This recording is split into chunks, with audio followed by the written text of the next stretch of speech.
आ जाइए question now continue from question number 31.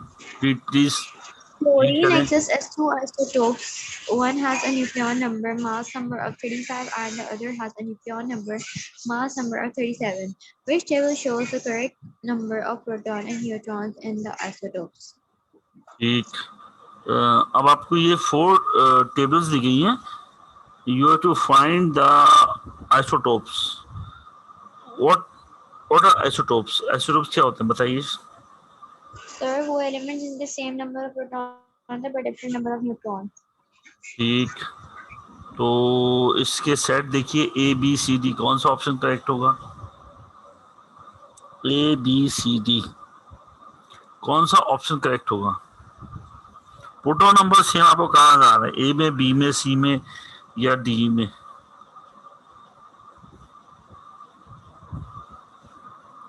देखिए जी. Sir इसका होगा ए.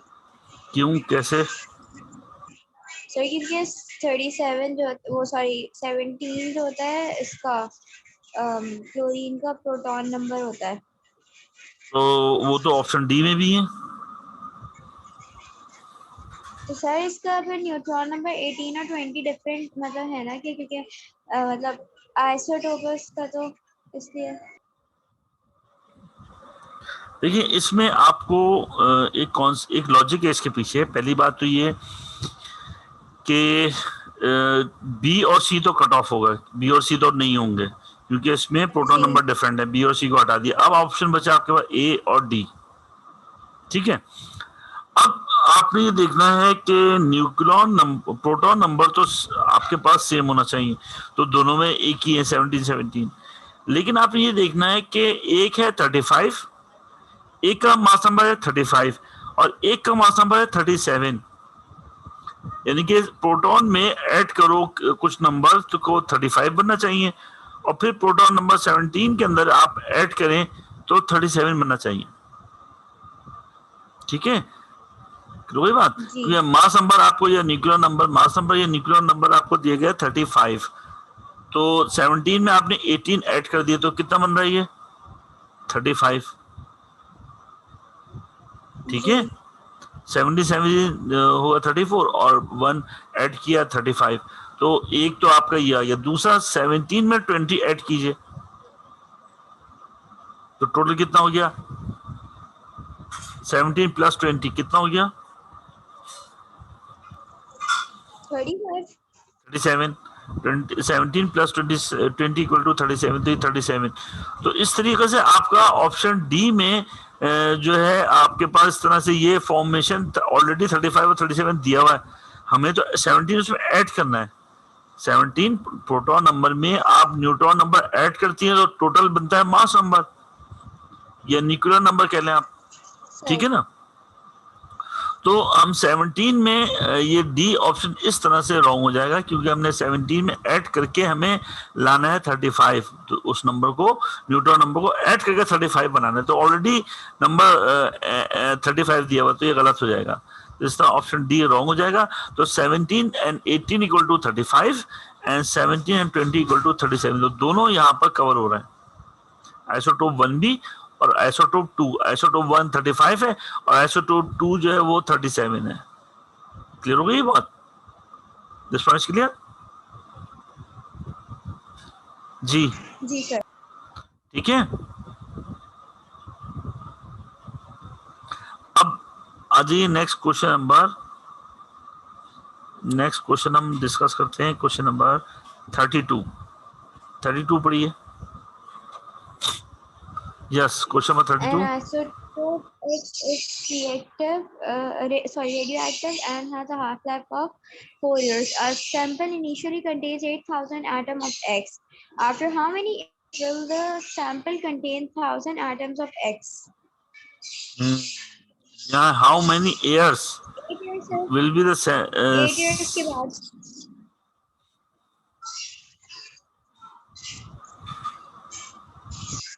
कैसे सॉल्व होगा ये बताइए जरा. After how many years? Sir 8,000 को 4 से डिवाइड करवाना है. नहीं, 8,000 आपके पास एटम्स हैं. एटम्स को आपने नंबर ऑफ एटम्स कितने हैं यहाँ पर, सैंपल कंटेन्स कितने, 1000 एटम रह गए। तो 8000 में 1000 के कितने 8000 में 1000 डिवाइड करेंगे तो आपके पास बचेंगे कितना बना ये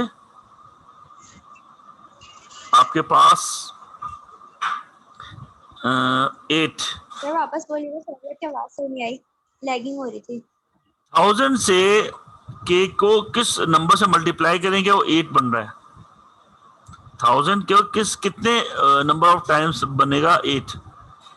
1000 के 8 बनाएंगे, 8 से मल्टीप्लाई करेंगे। 8 आपके पास आ रहा है आपके पास बन रहा है 2 की पावर 3। 8 बनता है 2 की पावर 3, ठीक है। तो 2 की पावर 3 के बाद 3 हाफ लाइफ, 3 हाफ लाइफ का 4 से मल्टीप्लाई करें, 4 3 जा 12। तो इस तरह आपका आंसर 12 हो जाएगा। तो नंबर ऑफ सैंपल है वो कितने 8000 एटम का, किसमें 1000 के हिसाब से। तो 1000 के हिसाब से बन गया 8 टाइम्स 8 आपकी हाफ लाइफ। 8 का मतलब 2 की पावर 3, 8 का फॉर्मूला 2 की पावर 3 बन गया। 2 की पावर 3 के बाद 3 आपके पास हाफ लाइफ है, तो एक 4 ईयर की है, तो टोटल कितनी हाफ लाइफ हो गई 4 3 जा 12 जी। तो इस तरह से हम कैलकुलेट, वही कॉन्सेप्ट वही है आपके हाफ लाइफ का ही कॉन्सेप्ट है हर जगह। जितने भी आपकी कॉन्सेप्ट आ रहे हैं वो सब हाफ लाइफ के आते हैं।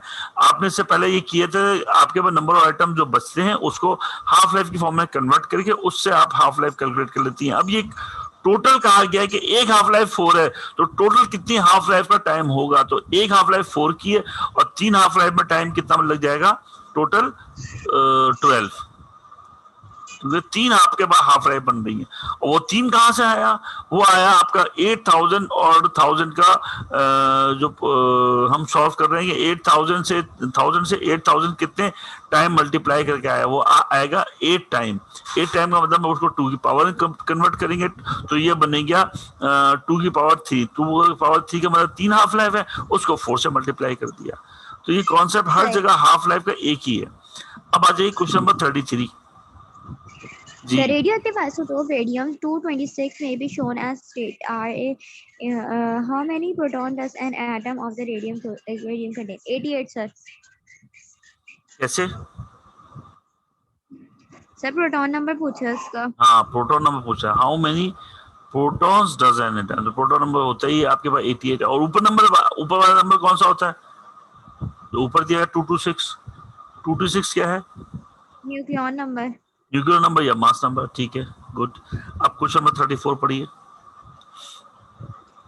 When dealing with radioactive materials, there are possible dangers when the statement is correct. Beta particles can pass through skin and damage body cells. Materials that emit only alpha particles must be kept in thick lead container. Radioactive materials are safe to handle after 2 half-life. Sources of gamma radiations are dangerous because they have long half-lives. Sir, is the government dealing with radioactive materials?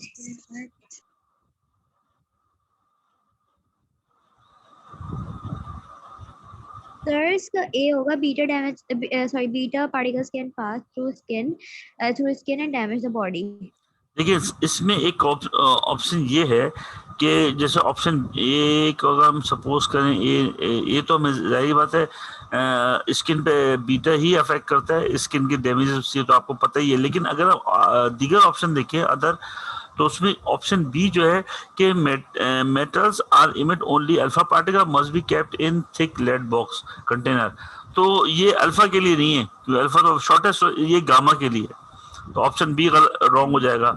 इसी तरह C में देखें radioactive materials are safe to handle after 2 half life. तो कह रहे हैं ये 2 half life के लिए हैंडल, हर रेडियोएक्टिव जो है वो सेफ नहीं होता, बल्कि उसको हम उसको बिल्कुल साइंटिफिकली हम उसको हैंडल करते हैं।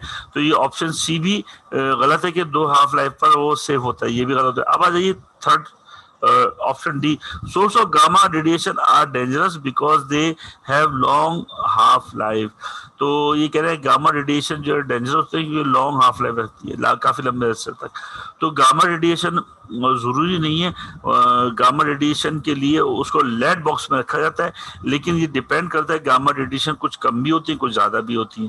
तो हर गामा जो है वो लॉन्ग हाफ लाइफ नहीं रखती, कुछ गामा रेडिएशन जल्दी भी डिजोल्व हो जाती है। तो इस तरह आपके पास जो सही स्टेटमेंट करेक्ट होगा वो होगा ए। ठीक है, जी। तो जरा सा ये आपको रेडिएशन को बहुत थॉरोली पढ़ना होगा, क्योंकि ये चैप्टर वैसे भी बहुत मुश्किल चैप्टर होता है। रेडियो एक्टिविटी बाकी स्टूडेंट्स कर लेते हैं, लेकिन रेडियो एक्टिविटी में जो है वो बहुत प्रॉब्लम उनको आती है।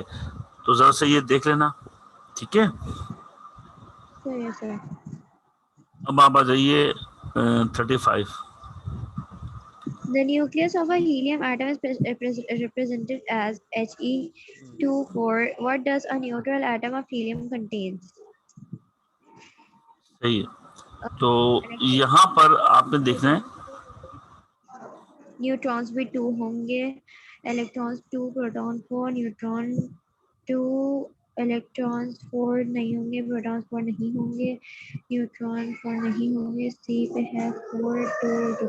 सर इसका ऑप्शन होगा ए 2 2 2। कैसे, बताइए। इलेक्ट्रॉन, प्रोटॉन और न्यूट्रॉन, पहले प्रोटॉन नंबर तो और इलेक्ट्रॉन नंबर सेम रहेंगे, उसके बाद neutron number, proton number minus mass number, तो न्यूट्रॉन। तो इसमें जनरल सी बात है, जितने नंबर ऑफ प्रोटॉन्स होंगे उतने इलेक्ट्रॉन होंगे।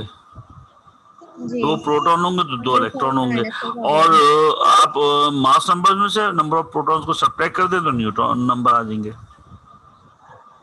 ठीक है, सही। तो अगर 2 प्रोटॉन है तो 4 में से 2 को माइनस कर दें, 4 में से 2 माइनस करेंगे तो न्यूट्रॉन्स कितने हो गए, 2।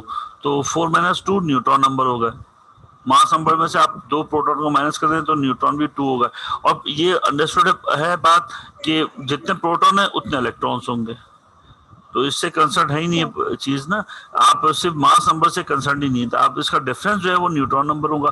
तो 4 माइनस 2 न्यूट्रॉन होगा और प्रोटॉन इलेक्ट्रॉन बराबर होगा 2 2। अब आ जाइए क्वेश्चन नंबर 36। क्वेश्चन 36 पढ़िए, क्या दिया हुआ है क्वेश्चन 36 पढ़िए। What is the safest to dispose of a large quantity of highly radioactive waste? अब ये सेफ्टी प्रिकॉशन को आपने देखना है कि सेफ्टली हम रेडियोएक्टिव एलिमेंट को कैसे हैंडल करते हैं। तो सेफ्टी प्रिकॉशंस मैंने आपसे डिस्कस की हुई होंगी, तो बताइए इसमें कौन सा ऑप्शन होगा। जी,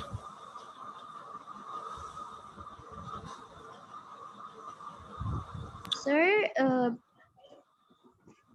B होगा, burying it in a dry rock deep underground ताकि रेडिएशन ज्यादा ना आए। और बाकी ऑप्शन क्या है। Sir pumping in water into water river हो नहीं सकता क्योंकि ये सारा पानी मतलब बहुत खराब हो जाएगा। pouring it down the drain ये भी नहीं होगा, और burning it on a fire तो फिर और ज्यादा मतलब डेंजरस हो जाएगा ये तो सर बी होगा फिर इसका option, burying it in dry rock deep underground। हमेशा इसके लिए यही होता है कि उसको अंडरग्राउंड बहुत डेप्थ में जाके उसको जो रेडियो एक्टिव गार्बेज होती है उसको हम जाके बिल्कुल डीप ग्राउंड में जाके उसको डिस्पैच कर देते हैं, ठीक है, फेंक देते हैं। अब आ जाइए क्वेश्चन नंबर 37। क्वेश्चन नंबर 37 देखिए क्या होगा। The count rate from a radioactive material falls from 400 count per second to 50 counts per second in 12 minutes. What is a half life? अच्छा, 400 से 50। आप मुझे बताइए इसका आंसर क्या होगा। सर इसका आंसर हो जाएगा, एक मिनट बता रही हूँ sir.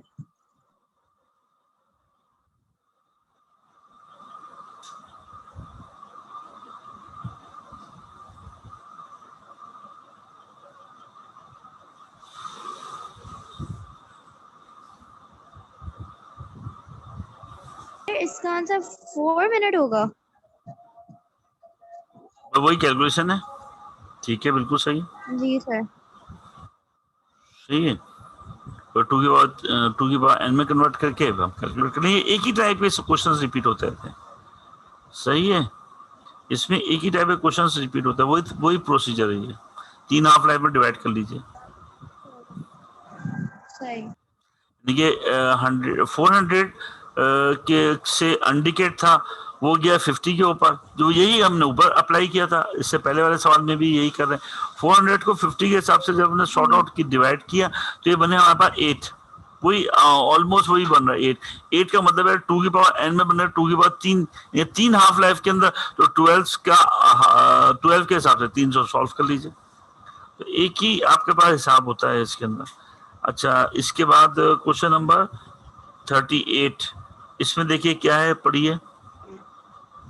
A school school keeps radioactive sources for use in radioactive experiment in the laboratory. The background radiation is measured at the start of an experiment when the statement is correct. The background radiation is caused by the school radioactive sources in the laboratory. The background radiation is present when there are no radioactive sources in the laboratory. The background radiation is radiation that is not detected in radioactivity experiment. The background radiation is the same as in the laboratory in different countries. जी,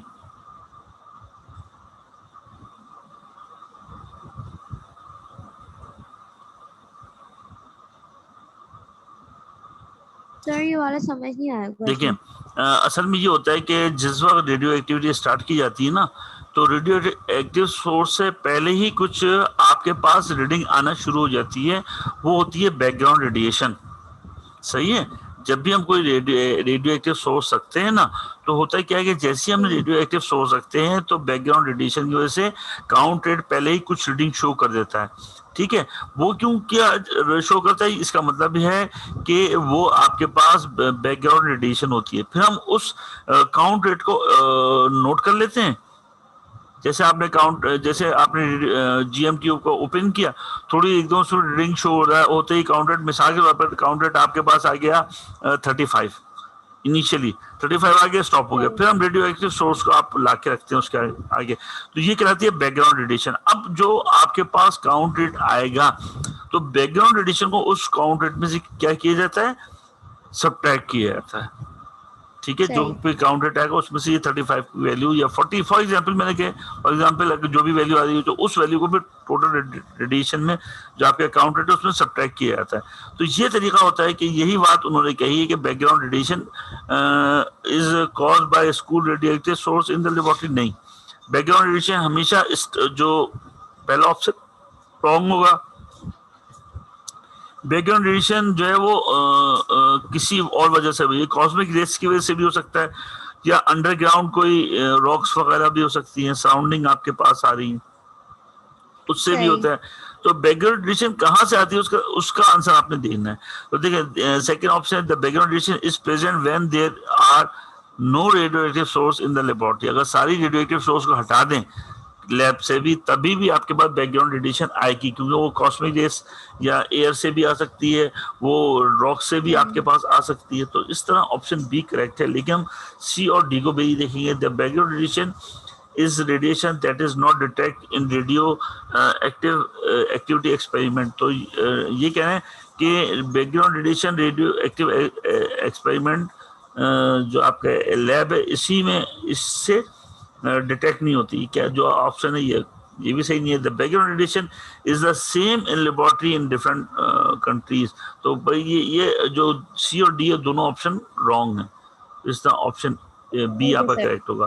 तो ये background radiation concern ही नहीं है, सी और D तो background radiation से concern ही नहीं है, इसका किसी जगह से कोई ताल्लुक नहीं होता बैकग्राउंड रेडिएशन। ये तो स्पेस से भी आ सकती है, ठीक है। तो इस तरह ऑप्शन बी करेक्ट होगा। अब आइए क्वेश्चन नंबर 39 पढ़िए। 39 sir, which nuclei have the same number of neutron in the nucleus? Ji, Which nuclei have the same number of neutron number in the nucleus? Nucleus में किस number of neutron होंगे? which nuclei have the same number of neutrons in a nucleus? Same number of neutrons. हाँ, आपने क्या करना है, हर एक का डिफरेंस निकालना है, डिफरेंस निकाल के फिर देखना है कहाँ पर ये दोनों सेम आएंगे। ए में देखिए 12 माइनस 5 कितना हुआ, 7, और 12 माइनस 6 जी कितना हुआ, सर 6। तो 7 और 6 जी रॉन्ग हो गया ये, तो कह रहे हैं सेम नंबर आपको जी चाहिए, सेम। तो पहले ऑप्शन ए मैंने आपको समझा दिया, 12 माइनस 5 और 12 माइनस 6 दोनों, फर्स्ट में 7 और सेकंड में 6। अब इसी तरह आगे देखिए, जी। और सेकंड बी भी नहीं होगा सर इसका, ये भी सर गलत ये हो। बी भी नहीं होगा। 12 और 13 माइनस 7 6, सर सी होगा इसका। और डी में देखिए, डी भी नहीं होगा क्योंकि डी में 14 माइनस ये कितना है, 14 माइनस 6, 1 मिनट से मैं कर रही हूँ। 14 8 है एक का और एक का है 7। नहीं सर डी भी नहीं होगा। जी, तो इसका डिफरेंस सी में सही है। 12 माइनस सी 6 में 6, 12 माइनस 6 6 और 13 माइनस 7 ये भी 6 हो गया। ठीक है, ऑप्शन सी जी सही है। ठीक है, अब आ जाइए जी sir. Question number 40। The count rate from a radioactive source falls from 4,000 counts per minute to 5,500 counts per minute in 72 seconds. What is a half-life to the source? Sir पहले 4,000 को 500 से डिवाइड करना, उसके बाद n की power जो भी होगी मतलब आएगा उसको फिर करके 3 आ गई, ज्यादा 3 दे रहे हैं, 3 का मतलब 78 को 3 हाफ लाइफ बना दीजिए। 3 पावर 72 24 सर। चलिए ठीक, अब आ जाइए क्वेश्चन नंबर 41। जी जी सर पढ़िए, पढ़िए। एक मिनट सर पढ़िए।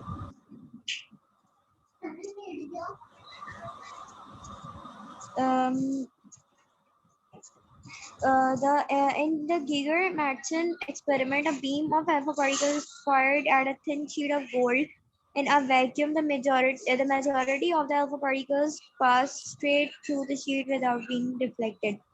What does this show? The alpha particles is unchanged. The alpha particle is very large. The nucleus is positively charged. The nucleus is very small. Sir, इसका होगा the beam of the alpha particle is fired at a thin sheet of gold in a vacuum. The majority of alpha particles pass through the sheet without being deflected. What does this show? Alpha particles is uncharged, ये तो नहीं होगा. The alpha particle is very large, ये भी नहीं होगा. The nucleus is positively charged. Sir, the nucleus is very small. ये इससे पहले भी इस टाइप का सवाल था आपका, चूंकि उनके दरमियान न्यूक्लियस स्मॉल होता है।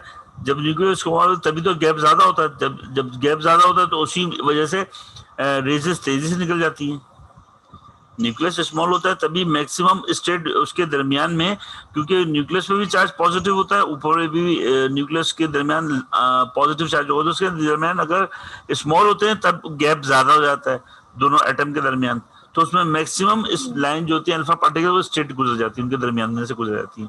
आपने अल्फा एक्सपेरिमेंट जो है वो देखा है कि ये पढ़ा भी है कि मैक्सिमम अल्फा पार्टिकल जो होते हैं वो दरमियान में से, मिडिल में से पास आउट हो जाते हैं। सही है, आपने पढ़ा है। तो इसकी वजह के न्यूक्लियस स्मॉल होते हैं। जो फॉइल होती है, एल्युमिनियम की फॉइल हो या गोल्ड की फॉइल हो, शीट हो, जो भी आपके पास, तो उसके दरमियान जो न्यूक्लियस है बहुत स्मॉल होते हैं, तभी उनके दरमियान गैप ज्यादा होता है एटम के दरमियान। जब एटम के दरमियान गैप ज्यादा होता है तो अल्फा पार्टिकल मैक्सिमम जो है वो मिडिल से गुजर जाते हैं, और बहुत कम होते हैं जो उसके करीब से गुजर, जो करीब से गुजरते हैं वो डिफ्लेक्ट होना शुरू हो जाते हैं, और जो बिल्कुल इन फ्रंट आके स्ट्राइक करते हैं वो एक लॉन्ग लार्ज एंगल के ऊपर डिफ्लेक्ट करते हैं मैक्सिमम। तो उसके ऊपर आके जो टकराते हैं उसके बिल्कुल सामने टकराते हैं बहुत कम।